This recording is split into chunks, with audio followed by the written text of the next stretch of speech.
Hi guys, just popping in to show off my January Phenology wheel project.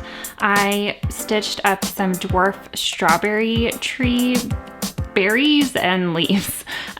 So these are around in my neighborhood by the creek, and I saw them and they're just so pretty, the lovely pop of color in the winter. And I made all of the berries using French knots just to give it a little bit more texture, and I'm really loving the way that that turned out. I was afraid at first when I stitched it that they would look like cherries, but putting in the French knots made it look more like it's not cherries. Anyway, so there's my project for January.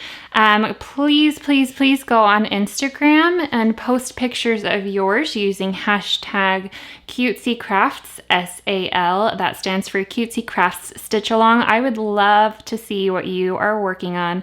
I'm getting ready to do February, and I will, I'm gonna post a video probably before this one that will show you how I transferred my design, just because I had already done this one before. So you'll see what I'm doing for February if you watch that one first. I'll have this pattern available on my blog, cutesiecrafts.com, just in case you happen to have some dwarf strawberry trees around in your area, or if you just want to stitch what I've got going on, that works too.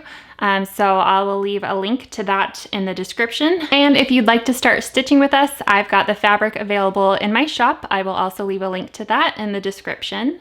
And if you don't want to buy the fabric, I've got a free download that you can trace to make your own template for the Phenology wheel. Hope you guys have had a great January, and I will check back in with you in February so I can show you my finished Phenology wheel project for that.